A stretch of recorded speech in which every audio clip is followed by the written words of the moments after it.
Good morning to you. Sava from Sava Talks Football here. Hope you are well on the day of the World Cup starting. Feels a little bit anticlimactic, doesn't it? Hasn't been the usual fanfare building up to this moment. I've not seen the advertising. The alcohol companies obviously are not doing their usual on Budweisers and Heineken and all this kind of stuff. It feels pretty strange. But this morning, my daily thought, I want to talk to you about Tottenham and the need for centre-backs. Now, we talked about this in the summer window. We talked about this the window before, and everyone assured me that the first thing on Conte and Paratici's agenda was centre-backs, and yet we've not done it for 2 windows in a row. Will January make that 3 windows in a row? Let's be really, really clear on this. We have to get centre-backs. The narrative went from we need centre-backs to play the Antonio Conte way to Antonio Conte's happy with his summer transfer window. Maybe he didn't need centre-backs. We can wait for a year. Let's be really, really honest. We can't wait any longer. We need centre-backs. Everyone knows we need centre-backs. And for my mind, only my opinion, not just one. I truly believe we need 2 centre-backs. I think Eric Dyer is truly awful. A lot of people got very psyched because he played better than what he had done. Now, the problem with that is the bar was set so low down here with Eric Dyer that when he raised it to there, everyone made out that he was there. Ben Davies, exactly the same. A very average, steady footballer that shouldn't be anywhere near an Antonio Conte team or a Tottenham Hotspur top 4 chasing team. But lots of fans convinced themselves, look what Conte done with them last year. We don't need any new centre-backs. We do. We need centre-backs. Let's be really, really honest. I think all fans are now on the same page. So let's look at this. We need new centre-backs, but it's January. And as people will tell you, January is more difficult. It's more difficult when you don't throw money at it. You throw the money at it, you get players. I.e., when Liverpool signed Virgil van Dijk in a January, pay the money, get your man. So let's have a look at a few options that I believe that Spurs should be looking at. Again, just a fan. But for me, some of these signings make sense. They're no-brainers. I would have done them in the last 2-3 years. I can't believe we haven't. So let's have a look. We all know that Christian Romero is our best centre-half and wants to play on the right-hand side, if not in the centre. So we need, if not, someone in the centre and a left-sided centre-half. So let's look at a few options that I just wanted to run through with you. Now, I'm sure upon hearing this, upon viewing this video, many of you will go, oh, but Sava, we can't get him for this reason, him for that reason, him for that reason. This is only an excuse I see from Spurs fans. Other clubs go out and get their targets. So the first one I want to look at is Kim Min-jae of Napoli, South Korean teammate of Heung-min Son. Kim Min-jae went for a very cheap fee in the summer to Napoli and has been absolutely excellent. For any of you that watch Serie A, you'll see that Napoli are very good and Kim Min-jae at the back is excellent. He's just been phenomenal. Now, he's got a 50 million release clause in his contract. Now, will Spurs pay that? 26 years of age, good player. Hopefully, Son will be able to help him settle in. But for me, this would be an absolute no-brainer. 50 million for a top centre-half is not a lot of money these days. We have to get out of that mindset of thinking that it is. So for me, I would test the resolve. Now, you could throw into this mix and go, well, why is he going to leave Napoli? They're flying. They're about 8, 10, 11 points, whatever they are clear, at the top of the Serie A. But the whole point, I was told, of building the stadium, the whole point of getting Conte in, the whole point of getting Champions League was so that we can attract these players. If not, what was the point? Let's go back to the old White Hart Lane. What was the point?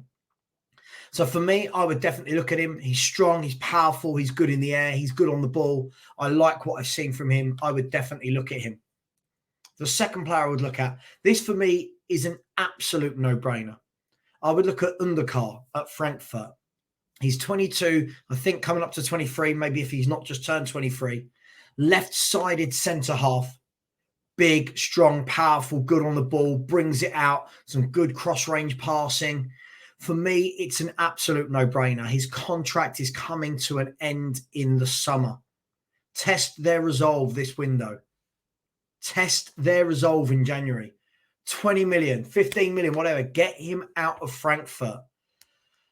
Again, there'll be lots of people that will find all these reasons why we can't sign these players, but every other club manages to. We need to follow suit.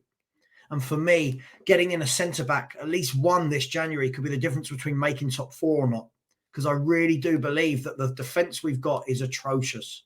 And I cannot believe that between Paratici and Conte, they have not addressed this in the 2 windows that Conte has been there. That makes me question if they're even on the same page, if I'm really honest with you. Then you hear the rumours that Antonio Conte's got his 2 targets, but they're not available until next year. But what does that mean? You can't sit around and wait a year for players to become available. What if the players were available next year, but for a Champions League club, and then we don't get Champions League? So all of these different permutations that go with it. The third player I want to suggest before I hand over to you guys to tell me in the comments on the chat who you would like is Joachim Andersen at Crystal Palace. For me, a very solid centre-back, a great range of passing, reads the game well, can play in a 2, which is something we've been crying out for, players that can switch formations. I'm sure he can play in a 3. He went to Crystal Palace for something like 20 million or 18 million from Lyon, where after he'd been on loan at Fulham. A no-brainer, an absolutely brilliant centre-half. I'd even take Guehi as central partner. If fans are telling me we can't go to Crystal Palace and take one of their best players, I worry again. What are we doing? Why did we build the stadium? Money talks. You've got to go down now and get these types of players. So I've just named a player there on a 50 million release clause, a player whose contract runs out in the summer, and a player who's at Crystal Palace, with all due respect to them, and not chasing European football. So Anderson would jump at the chance for joining Spurs. Who else would you take? A few other players I would put into the mix. I really like Ibanez of Roma. I think he's a really good player. Would that fly because of the whole Jose Mourinho situation? I don't know. But another good centre-half that I like. Who would you like? What sorts of players would you like to look at? Because for me, there are good players all over. And it worries me how other clubs seem to be able to get these players without spending huge amounts of money, and we can't. Crystal Palace getting Anderson for like 18, 20 million. Man City getting a Kanji for 15 million. Kim Min-jae going to Napoli for less than 20 million. There's good players everywhere at good prices. Why is Paratici so bad at doing this? Why? This is another point I'll move on to. I keep hearing Dom Paratici, and Paratici got Kulusevski and Bentancur. That's great. He got them from his old club. Yeah, he knew them. He knew their situation. Why is he not able to go out to other clubs and get these types of players? Really got to see something from him, from my point of view. I'm really, really underwhelmed by what he's done.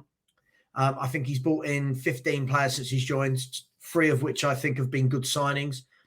And that's Romero, Bentancur, and Kulusevski, all 3 with the old Juventus connection. The rest have left a lot to be desired. So with that in mind, who would you want? Which centre-backs? Would it be a left-sided centre-back? Would it be a central centre-back? Would you get both in January? Would you get none in January? Would you wait until the summer? If not, would you get a right wing back? Would you go and test the resolve of a Leicester for a James Maddison? Who are you looking to buy?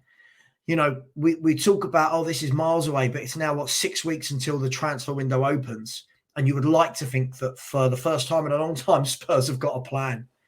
I haven't seen a plan in the transfer market for many, many years. And it would be lovely to go out this January and go, boom, boom. Even if it's 2 signings, right wing back, centre back. That is what I would like to see. So please put your thoughts in the chat. World Cup starts today. So we've got Qatar versus Ecuador. So we can all finally watch some more football. So I will be doing a show after the game. I will be doing my show between 7 o'clock and 9 o'clock as normal. It's the Spurs review. I will be joined tonight by Pete from North London is Cuva99. And as always, Sean from the Spurs Talk Show. So please join us tonight at 7 p.m. where we discuss Tottenham. We discuss the transfer window opening. And we also look forward to the World Cup that's about to take place. Thank you. Please like, please subscribe, please leave your thoughts. Thank you very much. Take care.